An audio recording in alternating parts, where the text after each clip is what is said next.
whole point of my talk show is to show you that even with having a learning disability, I can still amount to something. And at the same time, I'm able to turn myself into an example for people out there dealing with any types of learning disabilities and disabilities to never give up and prove people wrong. Prove to them that labels do not dictate who you are and who you're going to be, so prove to them you can still amount to something.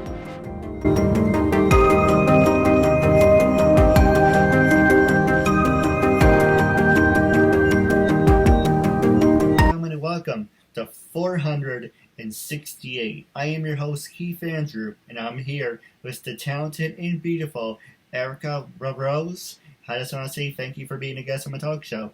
Most definitely. I'm so happy to be here. Yeah, the honor's all mine.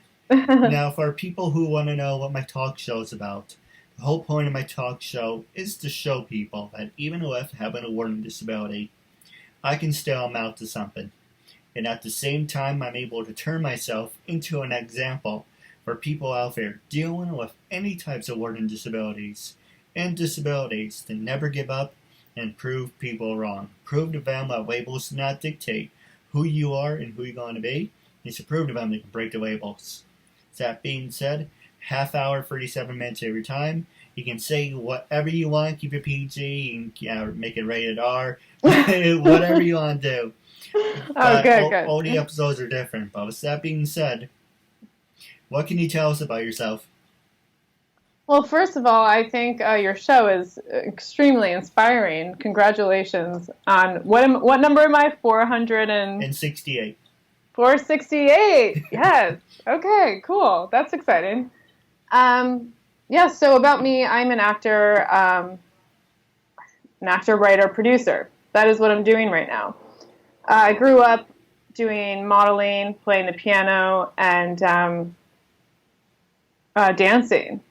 I don't do much of those things anymore on the regular, but they're always still going to be a part of my life. So, absolutely. Yeah. Hey, if you're passionate, what I mean by absolutely, I just answered my own question in my head. Don't mind me. It's been a long day. No worries. You guys mentioned all those things, a model, and actors playing the piano, and anyway, why I said absolutely is because if you have a passion for it, you should go and do it. It doesn't matter, if you have labels or how old you are. If this is what you want to do for the rest of your life, and I'm a perfect example of this. It's that's showing you, hey, I was labeled handicapped, mentally disturbed, retarded. I read and learn at a 5th grade level. I was never going to amount to anything, but look at what I'm able to accomplish. I think that was so phenomenal, and I'm impressed. When were you told those words to your face when you said that's what you were told? Yeah. I think that people need to be told not to do that. That is disturbing because you're a lovely person and clearly you're capable of a lot. So I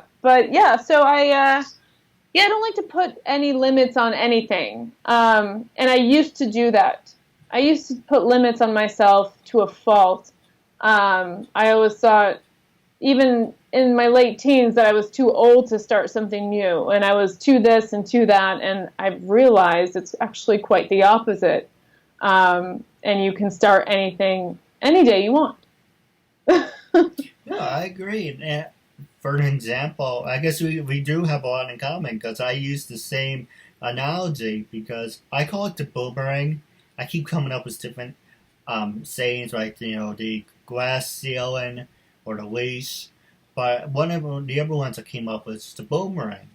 Growing up, I would throw it and say, I don't have to do this. I don't have to do that.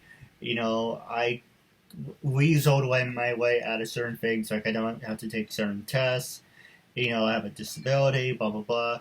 But yet, when the boomerang comes back and it whacks you upside the head, you realize now people are going to know you and consider you that person. Say, oh, you're that kid who says he has a disability. You don't have to do this. Or I guess you're better than us. So basically, if you got to use your label, just keep in mind that it can bite you in the ass. Mm.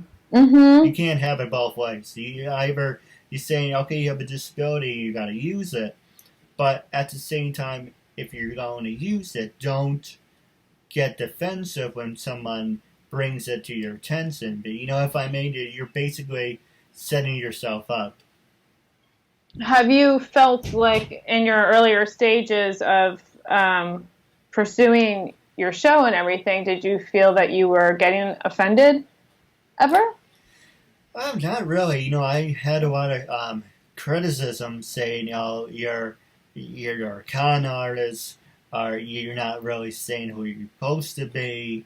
The show's not about you. It's supposed to be with people with disabilities. I got most of my connections from LinkedIn. And so it's not to dredge up any bad things. It's just, a lot of people like to talk shit.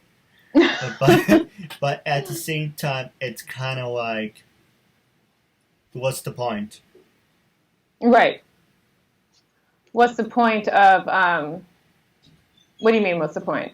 I'll give you an example. Recently, my boss was saying to me, I like your show, I think it's good, but it's not about you. I bit my lip and it's like, well, it's kind of is what I want to do for the rest of my life. But yes, I know the show isn't exactly about me. I'm turning myself into an example, but I'm interviewing everyone, doesn't matter, whites, blacks, Spanish, Asians, Muslims, gays, straights. I don't care. If you want to be on the show, I interview everyone. I do not discriminate, because even if I did, that would be an oxymoron for my show. Most certainly. So it's oh, go ahead. I'm sorry. No, you're right. You're 100% right with that. No, I know it's Skype. It's kind of like cutting in, cutting out. Yeah, it does. But it's kind of like saying, I interview everyone and everyone. You don't necessarily have to have a learning disability to be on my show. If you want to support a good cause and help me with my message, then it's a great interview. Then we have something in common. Yes, I do interview people that have disabilities. I've interviewed a deaf girl. Oh, that was a fun interview. Basically, we didn't say anything. I was just holding up the phone with the words. Wow, that's fascinating. I interviewed, a blind person. I interviewed a guy who has cerebral palsy, and he was in a wheelchair, but he was a filmmaker. I pretty much interview everyone who wants to be there. And like I said, I don't discriminate. Yeah, I think that's phenomenal, and I think that is sending a message in itself. The fact that you are doing the same thing over and over again, having this show, and bringing in all kinds of people. It's showing that we all can do the same thing. I think the show is about you because it's what you want to do. So I'd argue with him. Not saying he's a bad guy, but, I would argue with him. I would, but it's kind of like, what's the point? Yeah, no. I mean, pick your battles, right? Your cat's waving at me. Well, it's not a real cat. I have this Asian fetish because I like everything Asian, because I like different cultures. I'm into the whole Japanese. Maybe the Godzilla movies had a big effect on me. But I grew up watching the Godzilla movies, and I'm like, I really like these things. I know I'm American, but why not try stuff for different? So basically, I found on a store in the mall. I think like it was TNC or something, and they were selling these things, and actually I have one right here, right in front of me. So don't worry. Those are really cool. I kind of think I might get one. I mean, I've definitely seen them, but I like them. I can definitely send you the link if you're interested. Sure. Why don't you do that? That'd be great. I'll add it to my collection here in my room.